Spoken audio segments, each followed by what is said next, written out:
Arthur Vance, a man carved from the same granite as the hills that cradled his property, rarely ventured beyond the winding private road that led to his secluded estate. His world, a sprawling 200 acres of untouched forest, rolling fields, and the pristine, shimmering surface of Lake Serenity, was his sanctuary. He'd built it meticulously, brick by brick, tree by tree, over 40 years. Every fence post, every stone wall, every foot of the long asphalt ribbon that connected his haven to the county road was infused with his sweat and his solitary pride. This road in particular was his artery to civilization and the boundary line of his fiercely guarded independence. It was a Tuesday, a day like any other, promising crisp autumn air and the gentle rustle of falling leaves. Arthur, a creature of habit, was on his usual morning stroll, a battered thermos of black coffee clutched in one hand, the other resting on the head of his loyal German shepherd Silas. They'd just rounded the bend where his property markers, discreet bronze plaques hammered into ancient oaks, clearly delineated his land from the fledgling community of Whispering Pines, a cluster of newly built identical McMansions that had sprung up on the adjacent parcel a decade ago. He tolerated them mostly. Their traffic was minimal, their residents mostly unseen. His road, while private, served as the primary access for the Whispering Pines development, a fact cemented by an obscure century-old easement he'd inherited. With the land, an easement that explicitly stated it granted access, not control. Then he saw them. 2 industrial trucks, the kind that churned out asphalt and concrete, were parked haphazardly across his road, blocking the path entirely. Men in neon vests, sweating despite the cool morning, were already at work. Hammers clanged against metal stakes, and the whine of a portable generator filled the air. Arthur squinted, a slow-burning confusion morphing into a cold dread.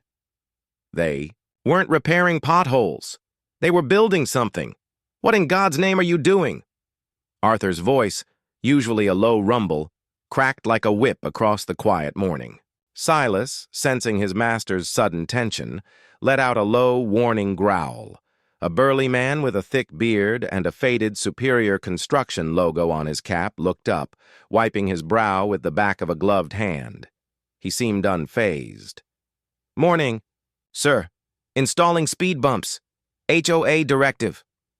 Arthur felt the world tilt on its axis. Speed bumps? On his road?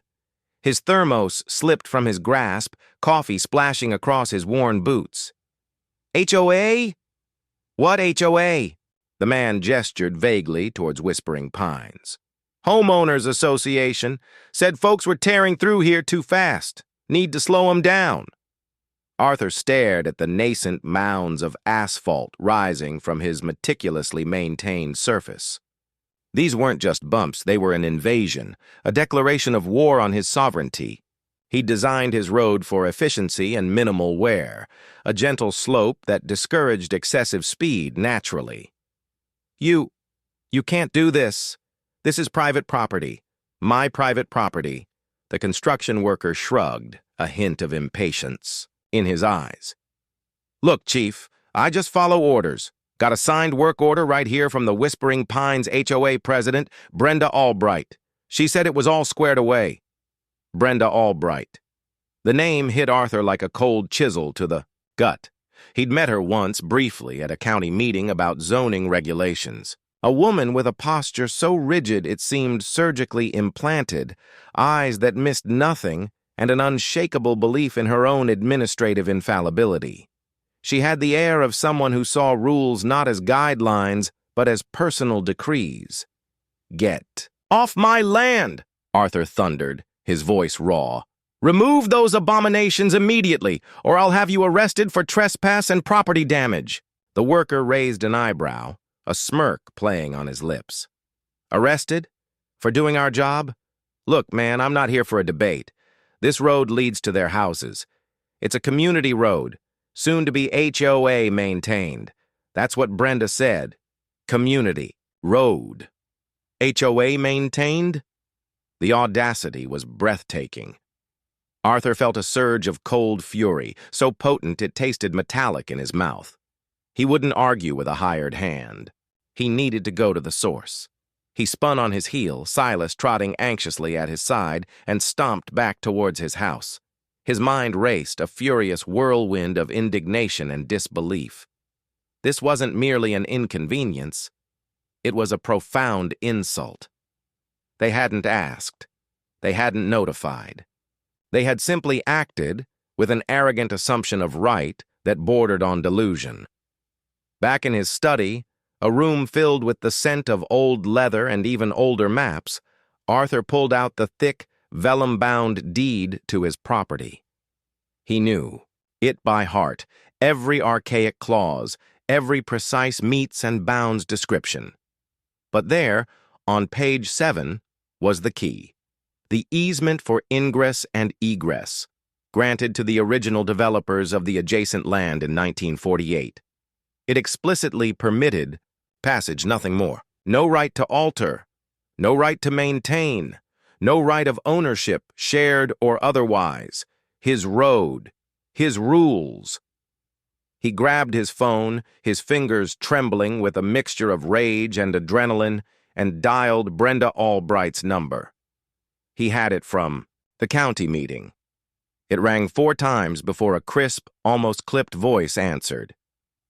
Brenda Albright, Whispering Pines HOA president. How may I help you? Her tone was perfectly modulated, radiating a false politeness that barely concealed an underlying impatience. This is Arthur Vance, he bit out, his voice tight with suppressed fury. And you need to explain to me right now why you have construction crews illegally installing speed bumps on my private road. A beat of silence. Then a cool, patronizing chuckle. Mr. Vance, there's no need for that tone, and there's nothing illegal happening. That road is clearly used by the residents of Whispering Pines. It's effectively a community access road. After numerous complaints about speeding, particularly from the Millers in Unit 3B and the Johnsons in 5A, the board unanimously approved the installation of traffic calming measures. It's for the safety of our children, Mr. Vance. 4. The safety of your children? Arthur's voice rose, losing its practiced calm. You think you can just march onto my property without so much as a phone call and unilaterally alter it? Do you have any idea what private property means, Ms. Albright? Of course I do, Mr. Vance.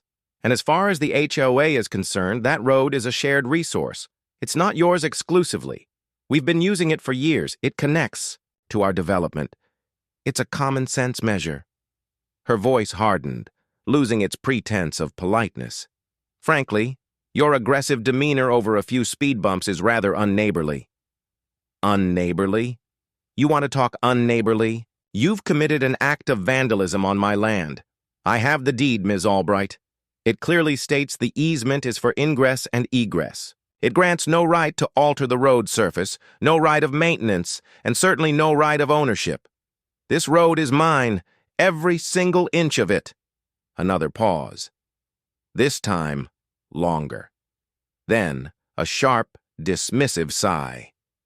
Mr. Vance, I'm not sure what archaic documents you're referring to, but the previous developer, Mr. Henderson, assured us that the road was part of the common area access. Our legal counsel reviewed it. I assure you we are well within our rights. Perhaps you're confused. We've had no issues with the previous owner regarding this. Previous owner? Arthur felt a fresh wave of incredulity.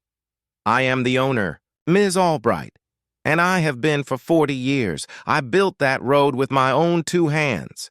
Mr. Vance, with all due respect, I believe you are mistaken, Brenda said, her voice dripping with condescension.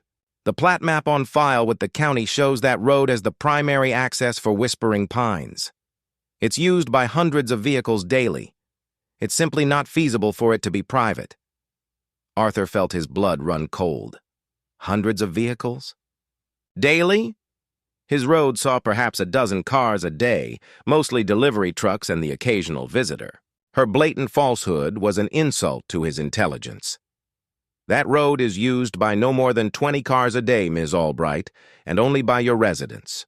The county road is a mere 50 feet further along, a perfectly viable alternative for anyone not visiting my property. What plat map are you referring to? The one that defines Whispering Pines, Mr. Vance. It's all public record. Look, I have a board meeting in 5 minutes. We've acted in the best interest of the community. If you have a legal issue, your attorney can contact ours. Otherwise, the speed bumps are staying. The line clicked dead. Arthur stood there, phone still pressed to his ear, the dial tone buzzing in his skull. His face was hot, his hands clenched into fists. They genuinely believed they were right. Or worse, they knew they were wrong and simply didn't care. He knew he couldn't let this stand. Not just because of the speed bumps, but because of the principle. His sanctuary, his privacy, his very sense of self was being eroded by these suburban busybodies. He spent the rest of the day in a flurry of activity, fueled by anger. He called his attorney, old Mr. Caldwell, a man whose encyclopedic knowledge of property law was matched only by his even temper. Caldwell listened patiently, occasionally interjecting with a quiet, or, I see.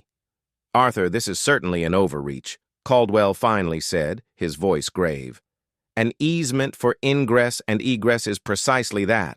A right of way, not a right of ownership or alteration. Their plat map can't supersede your prior deed. However, the devil is in the details, especially with older easements. Sometimes maintenance clauses are implied, but alteration is a much higher bar.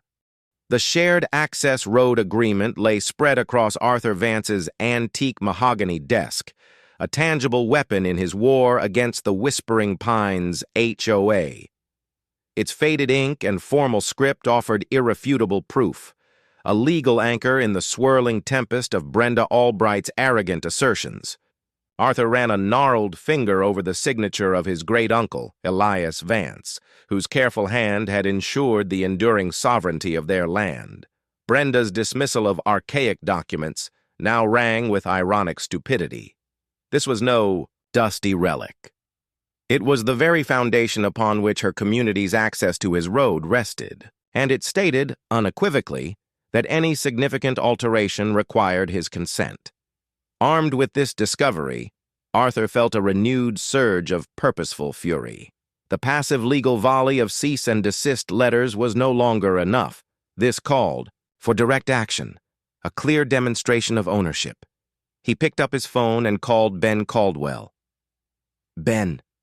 Arthur's voice was sharp, resolute. I found it. The shared access road agreement. It's an addendum to the original Whispering Pines development, signed by Elias and Henderson. It explicitly says, ownership and ultimate control remain with the Vance estate, and significant alterations require express written consent. They have no leg to stand on.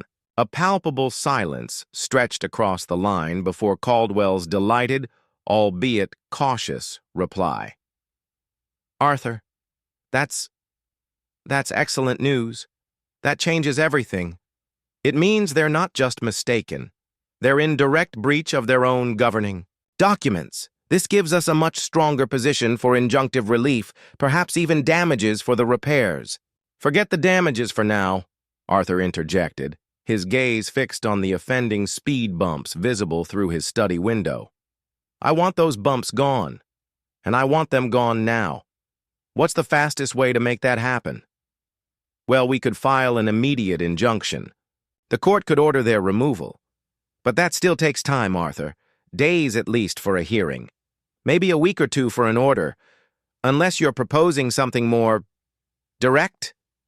Caldwell's tone held a hint of amusement, knowing Arthur's inclination for self-reliance. They've ignored my letters, Ben. They stalled. They think they can bully me.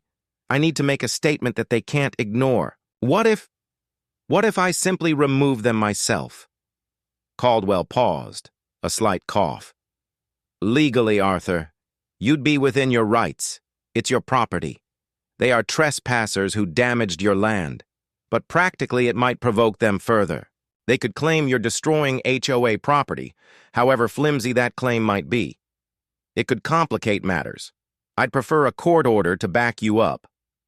Complicate what, Ben? I'm already complicated. They've complicated my peace. I'm giving them one last chance to do the right thing. If they don't, I'm taking back what's mine. Caldwell sighed, a sound of resignation. All right, Arthur. I'll draft a new, stronger letter, attaching a copy of this agreement. It will give them a final, non-negotiable deadline. If they don't comply, then, well then, you have my blessing within reason. Just don't do anything that could be construed as a breach of the peace. No flaming torches, no heavy machinery aimed at their clubhouse, all right? No promises. On the torches, Ben, Arthur grunted, a flicker of dark humor in his eyes. The second letter, more potent and precise than the first, landed on Brenda Albright's desk the next day. It wasn't just a cease and desist. It was an ultimatum. It referenced the Shared Access Road Agreement by date and filing number, quoting the restrictive clauses and demanding the complete removal of all speed bumps within 72 hours. Failure to comply would result in Arthur taking all necessary measures to restore his property to its original condition at the HOA's sole expense and immediate legal proceedings for damages and permanent injunction. Arthur set a timer on his old grandfather clock in the hall. 72 hours. He spent the intervening time preparing. He didn't know how he would remove the asphalt humps, but he knew he would. He walked the length of the road, Silas at his heels, inspecting the speed bumps, noting their dimensions, their fresh, dark composition. They looked formidable, embedded deep into his asphalt, but nothing was insurmountable. He drove to the nearest hardware store, an old-fashioned place where they knew his name, and bought a heavy-duty pickaxe, a wide-bladed shovel, and a set of chisels. He didn't want to bring in contractors. This was personal. The HOA's response came not through legal channels, but through whispers and sidelong glances. Whispering Pines residents, usually oblivious, now drove by Arthur's estate with a newfound intensity. Some glared, some slowed, as if trying to decipher the unspoken drama unfolding. Arthur even saw Brenda Albright herself driving her immaculate SUV past his gate, her face a mask of strained composure. He knew the letter had hit its mark. On the morning of the 72nd hour, with the sun just cresting the eastern ridge, Arthur was already out on the road. The speed bumps remained, defiant. The timer had run out. He walked past them, not towards them. He went to the point where his private road met the public county road, the very entrance to his domain. He spent an hour, methodically, quietly, installing 2 large, sturdy posts, one on each side of the asphalt. Then, from the back of his pickup, he retrieved a heavy, ornate wrought iron gate, a piece he'd commissioned years ago but never installed, believing in the good faith of his neighbors. No more good faith. He worked with grim determination, bolting the gate to the posts, ensuring its hinges were strong, its latch secure. It was a beautiful piece of craftsmanship, but its beauty was secondary to its purpose. It was a declaration, a barrier. Whispering Pines residents began to stir. Early morning joggers, dog walkers, and commuters slowly emerging from their houses. They saw the posts first, then the gate itself, half installed. Whispers started, then grew into murmurs. By the time Arthur had tightened the last bolt, a small crowd had gathered, their faces a mixture of confusion, curiosity, and burgeoning anger. "What in the world are you doing, Mr. Vance?" A woman. With a strained smile, Mrs. Peterson from Unit 4C called out, her voice thin with disapproval.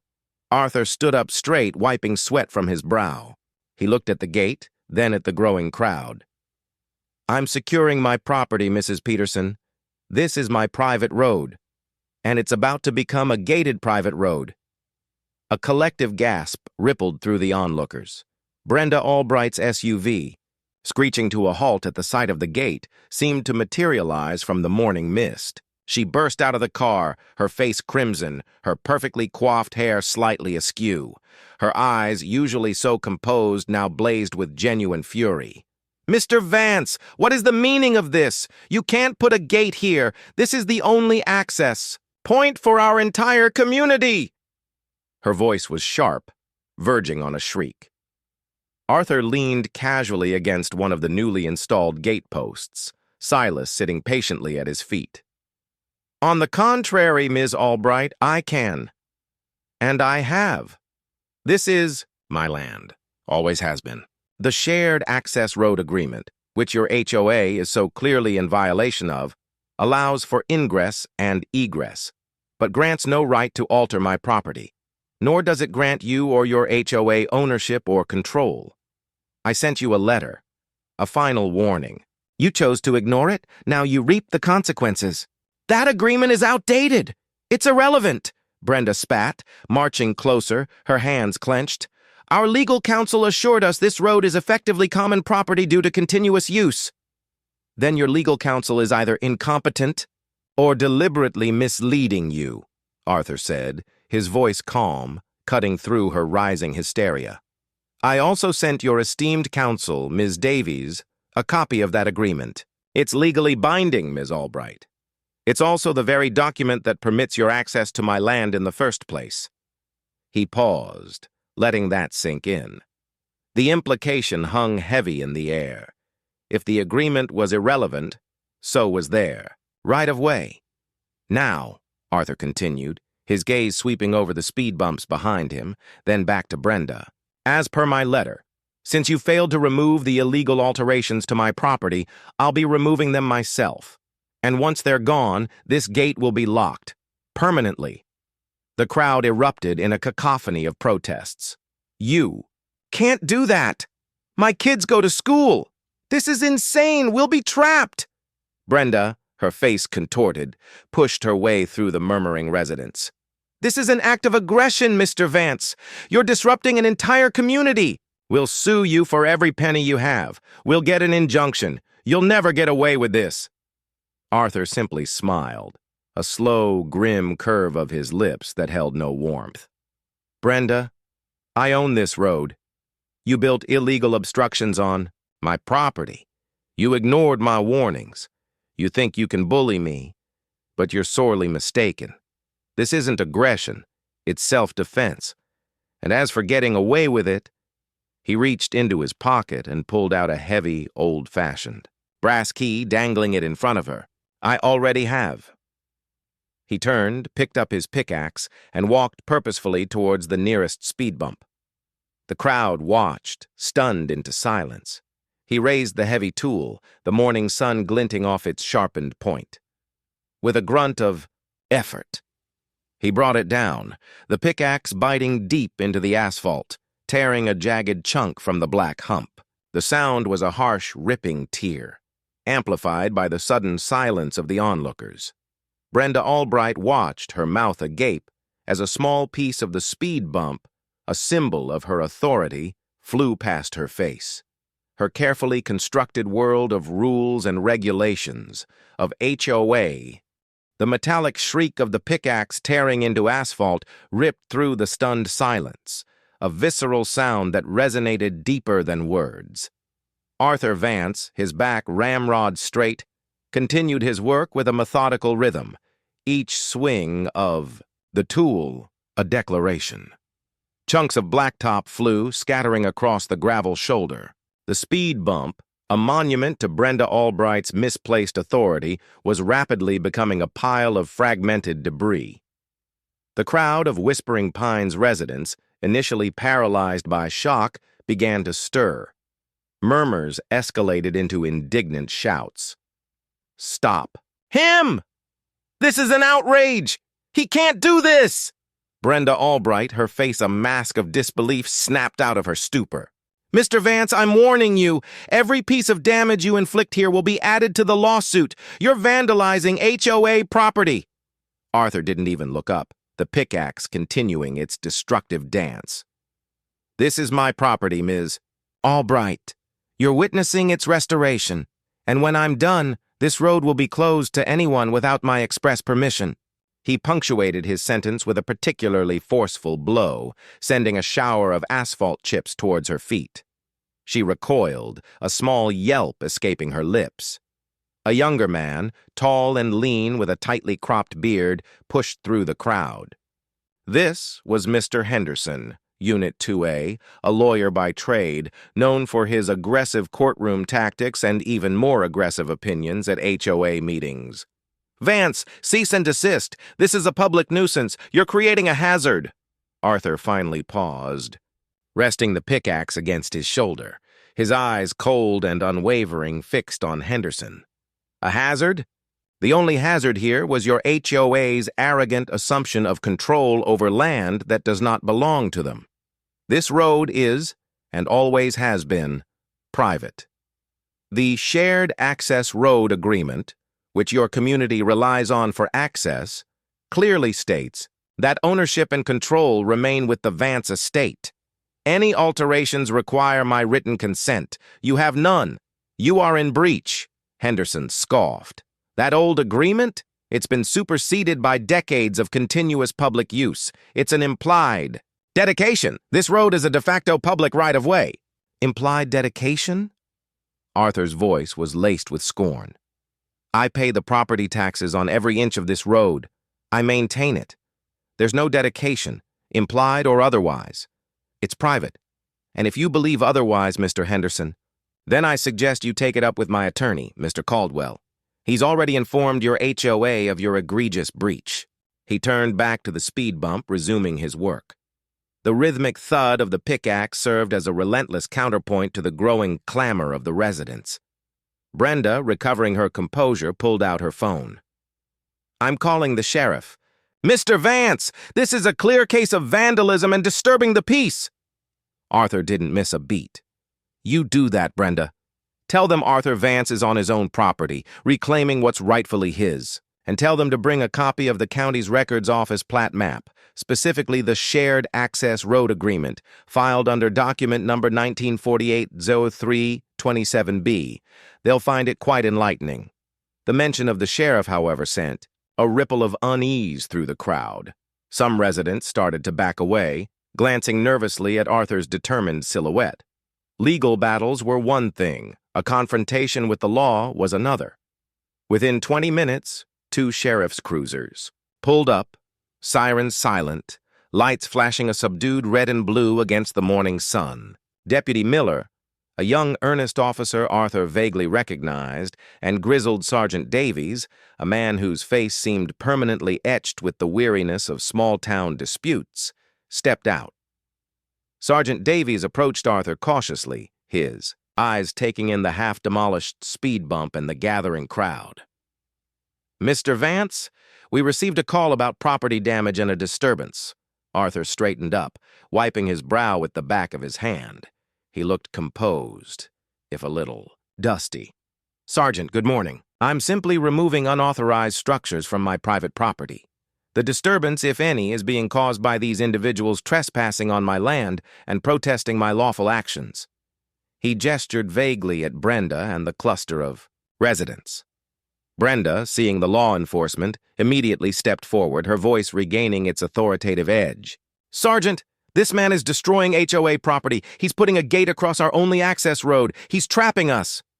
Sergeant Davies turned to Brenda, his expression unreadable. "Ms. Albright, you claim this is HOA property?"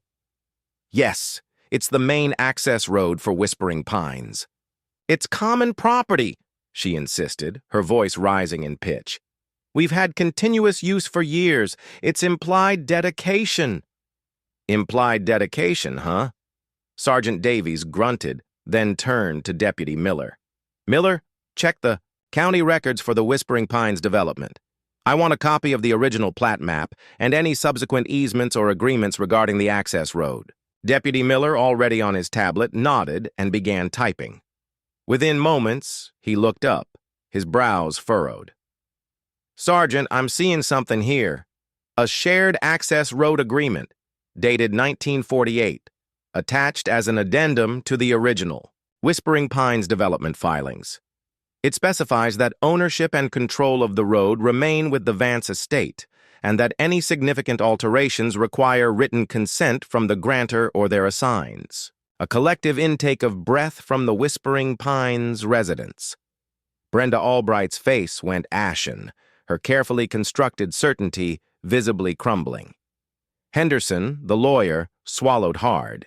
His previous bluster evaporated. Sergeant Davies walked over to Arthur, his gaze now holding a flicker of respect. "Mr. Vance, this document clearly supports your claim. It states the road is private, owned by you, and it explicitly limits the HOA's rights to mere access, not alteration or ownership." He looked at the mangled speed bump, then back at Brenda. "Ms. Albright, it appears Mr. Vance is entirely within his legal rights to remove structures placed on his private property without his consent. In fact, it would seem the HOA is in violation of its own governing documents by installing them." Brenda stammered. But we were told, the previous developer, continuous use." "Ms. Albright," Sergeant Davies interrupted, his voice firm, "what you were told and what's legally on file are two different things, and continuous use doesn't automatically transfer ownership, especially when there's a clear prior easement. This road belongs to Mr. Vance. You trespassed and damaged his property." He paused, then added, his voice dropping to a low, authoritative tone. "Under the circumstances, Mr. Vance, I advise you to document everything, and Ms. Albright, I advise you to consult with new legal counsel very quickly. Your HOA is potentially liable for significant damages, not just for the road, but for any disruption caused by your actions." He turned to the construction workers who had wisely retreated to their trucks.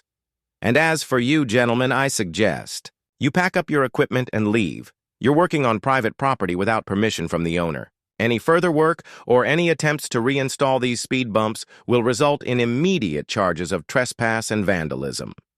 The construction crew, looking relieved to be out of the crossfire, scrambled to comply. The crowd of residents began to disperse, muttering amongst themselves, their anger replaced by a dawning sense of shock and betrayal. They hadn't been trapped by Arthur Vance. They had been led astray by their own HOA. Brenda Albright stood alone, abandoned by her neighbors. Her power diminished, her authority shattered. She looked at Arthur Vance, now calmly continuing to chip away at the speed bump, a solitary figure against the rising sun. He was no longer just the reclusive old man from the big estate. He was the unwavering guardian of his domain, the sheriff of his own road, and he had just delivered a swift, unceremonious dose of justice. The speed bumps were not just coming down, they were taking Brenda Albright's reign with them. The hum of the sheriff's cruisers fading into the distance left an unsettling silence in its wake, broken only by the rhythmic scrape of Arthur Vance's pickaxe. The remaining Whispering Pines residents, their faces etched with a mixture of shock and dawning comprehension, quickly dispersed. Brenda Albright remained, a statue of impotent fury, her gaze fixed on the dwindling speed bump, now little more than a jagged scar on the asphalt. Her carefully cultivated image of control lay shattered at her feet, much like the chunks of blacktop. Arthur, for his part, felt a grim satisfaction. It wasn't triumph, not yet. This was merely the clearing of the battlefield. The gate, standing. Sentinel at the entrance was a promise. The speed bumps, now entirely obliterated, were a testament to his resolve. By midday, he had smoothed the last remnants of asphalt, leaving no trace of the HOA's folly. He surveyed his work, then nodded, to himself. Time to finish what he started. He walked back to the gate, the brass key clutched in his hand. Brenda Albright was still there, a lone, pathetic figure. Her phone was pressed to her ear, her voice a low, frantic whisper. "Davies, you have to do something. He's destroyed them. He's going to lock us out. You said we were in the clear." Her words were desperate, punctuated by choked sobs. Arthur ignored her, inserting the key into the ornate lock. The click echoed in the sudden silence. He swung the heavy gate shut, its metal groan a mournful sound. The finality of the act hung heavy in the air. Brenda dropped her phone, her eyes wide with horror. You locked it?" Arthur turned to her, his face devoid of emotion. "As per the terms of the Shared Access Road Agreement, access is granted for ingress and egress. It says nothing about your convenience or your right to demand my road remain open. The easement provides access, not a public thoroughfare. The agreement also states that any significant alterations to the road require my written consent. You failed to seek it, and you failed to heed my warnings. Your access is now conditional." "Conditional on what, Mr. Vance? What do you want?" She practically shrieked. "Simple. I want an official written apology from the HOA, admitting their error in judgment and acknowledging my undisputed ownership of this road. I want the HOA to formally rescind all claims of ownership or control over my property. And I want the HOA to cover the full cost of the restoration work, including my time, at a rate I deem fair." He paused, letting his words hang in the air. "Until then, this gate remains locked." Brenda stared at him, her chest heaving. "You're blackmailing us." "I'm protecting my property rights, Ms. Albright," Arthur countered, his voice steady. "You called this an act of aggression. I call it justice. You chose to invade my peace. Now you will learn the consequences." He turned and walked away, Silas trotting faithfully by his side, leaving Brenda alone, standing before the imposing wrought-iron barrier. The next few days were a maelstrom for Whispering Pines. Commuters found their primary access blocked, forced, to navigate a circuitous route via a narrow, poorly maintained county road that hadn't seen a grader in years. Delivery trucks were delayed, school buses rerouted. Parents struggled with frustrated children. The initial shock gave way to confusion, then resentment. But it wasn't resentment directed at Arthur. The residents, having witnessed the sheriff's pronouncements and Brenda's blustering, now understood. Arthur Vance wasn't the villain. The HOA was. A hastily called emergency HOA meeting was a tempest of anger and accusations. Brenda Albright, usually presiding with an iron fist, found herself under siege. Mr. Henderson, the lawyer from 2A who had been so quick to challenge Arthur, was now visibly shaken. "Brenda, what was this shared access road agreement?" a furious resident demanded. "Why didn't we know about this? Our property values are plummeting because of this gate." We were under the impression it was an implied public easement," Brenda stammered, her voice thin. "Our previous counsel, Mr. Jennings, he advised us." "Mr. Jennings retired last year, Brenda. Who approved this? Who saw the legal documents? You were the president," another resident bellowed. Henderson, surprisingly, spoke up. "I've reviewed the county records. Mr. Vance is correct. The agreement is unequivocally clear. The HOA has no legal standing. We are in a highly precarious position. If Mr. Vance chooses to sue, we could be facing significant legal fees, not to mention a devastating judgment, and an injunction to force him to open the gate would likely fail." The meeting devolved into chaos. Residents, whose daily lives were now severely impacted, demanded action. They didn't want a protracted legal battle, they wanted their road back. And they wanted answers from Brenda. The following morning, a sleek black Mercedes pulled up to Arthur's gate. A nervous-looking man in an expensive suit, followed by Brenda Albright, emerged. The man introduced himself as Mr. Harrison, the HOA's new legal counsel. His demeanor was a stark contrast to Brenda's usual bluster. "Mr. Vance," Harrison began, extending a hand, which Arthur reluctantly shook. "Thank you for seeing us. We understand this situation has been challenging, and after reviewing all the relevant documents, I must concur with Sergeant Davies' assessment. The Shared Access Road Agreement is indeed binding. The HOA, unfortunately, made a significant error in judgment regarding the speed bump installation." Brenda, standing stiffly beside him, looked as if she'd swallowed a lemon. "So you concede?" Arthur asked, his voice flat. Harrison nodded. Unequivocally, we are prepared to meet your demands. The HOA board, after a rather heated emergency session last night, has drafted a formal apology, acknowledging their error and your ownership. They are prepared to rescind all claims of control, and we are prepared to compensate you for your time and the restoration costs. He handed Arthur a crisp, folded document and a check. Arthur took the document, scanning it quickly. It was all there: the explicit apology, the acknowledgement of his ownership, the formal relinquishing of all claims. He glanced at the check. The amount was generous, far more than he expected. They were desperate. "And the gate?" Harrison asked, his voice tinged with a desperate hope. Arthur looked at Brenda, who refused to meet his gaze. She was defeated, utterly humiliated. Her power, her perceived authority, was gone. "The gate," Arthur said slowly, "will remain in place." Harrison's face fell.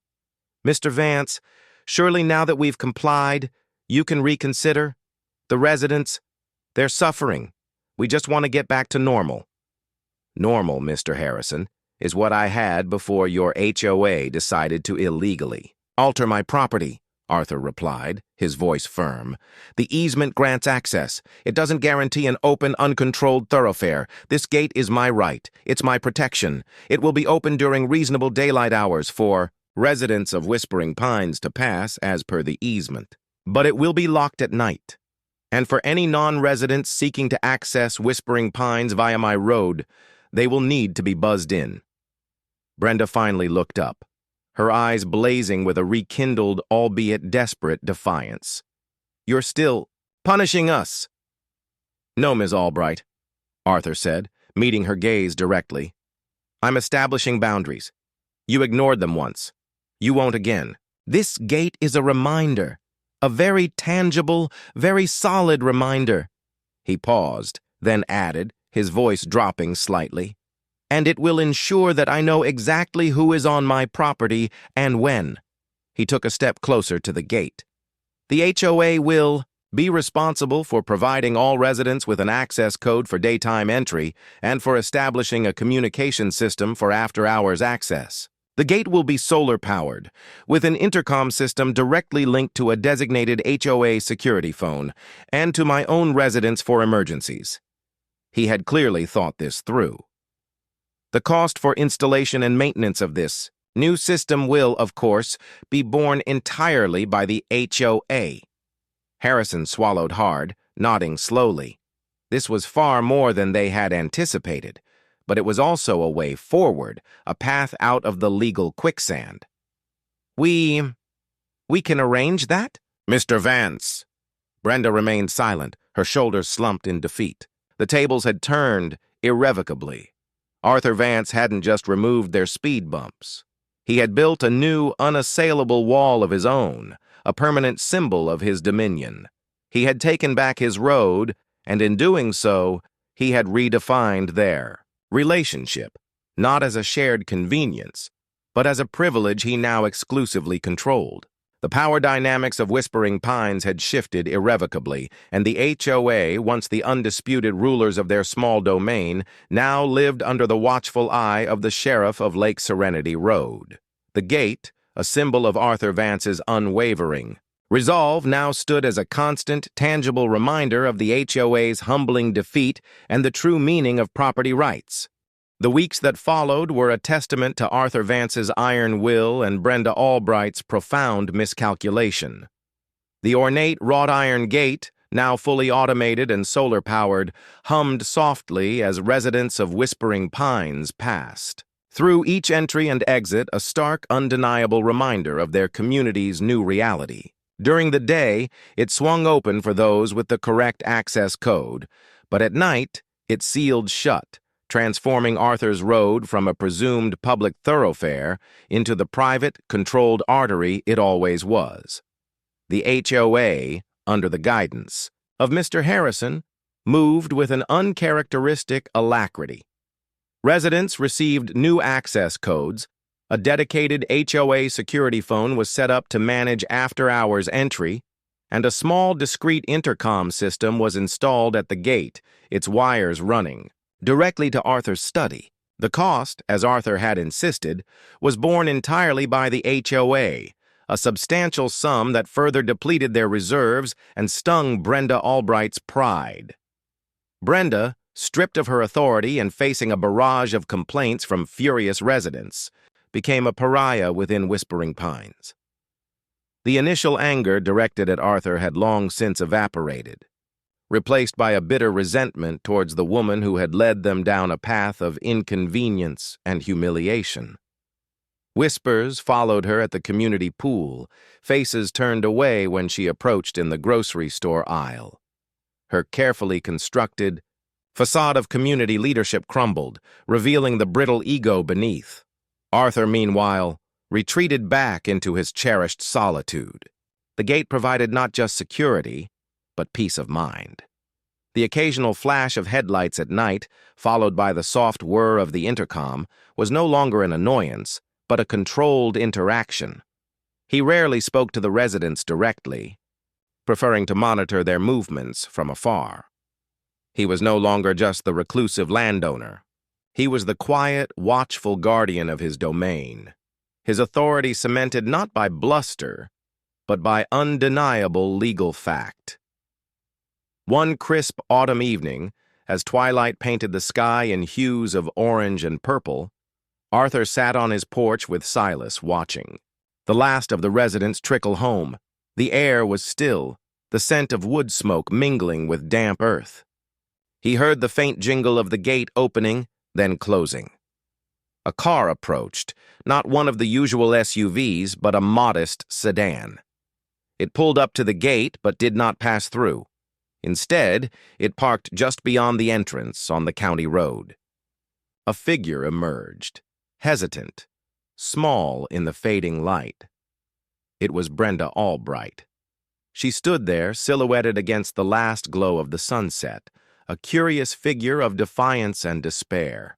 She looked smaller somehow, without the cloak of her HOA presidency. She didn't approach the gate, didn't attempt to use a code. She just stood there, staring at it. Then up the long, winding road towards Arthur's distant house. Arthur watched her, a strange sense of quiet contemplation settling over him. He hadn't expected this. After a long moment, Brenda slowly, deliberately, reached into her purse.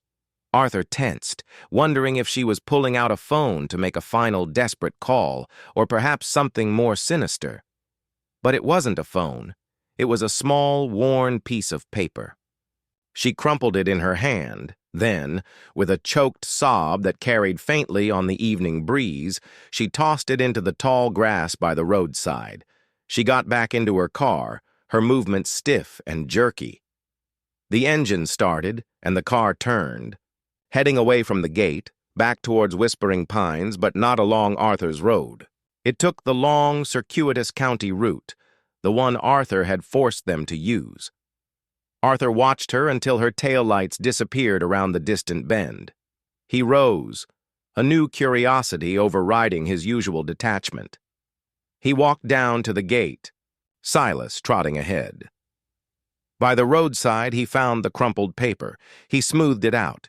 It was a printed email. The subject line read, "Your resignation." The body of the email was brief, terse. It was from the Whispering Pines HOA Board of Directors, formally accepting Brenda Albright's resignation as president, effective immediately. There was no polite platitude, no expression of regret, just a cold finality. Arthur held the paper, the words stark against the gathering gloom. He looked up the deserted road, then back at the imposing, silent gate. Brenda hadn't come to challenge him. She hadn't come to argue. She had come, in her final act as president, to silently relinquish her power, her last official duty a quiet, humiliating surrender. She had chosen to walk away, defeated not by an injunction or a lawsuit, but by the relentless consequences of her own hubris. He crumpled the paper again, letting it fall from his hand. It was done. The peace, so violently disturbed, had been restored. The sheriff had won. But standing there under the vast, darkening sky, Arthur felt no elation, only a profound sense of quiet, almost melancholic satisfaction. The fight was over, and the road, his road, was finally, truly, his own. Again,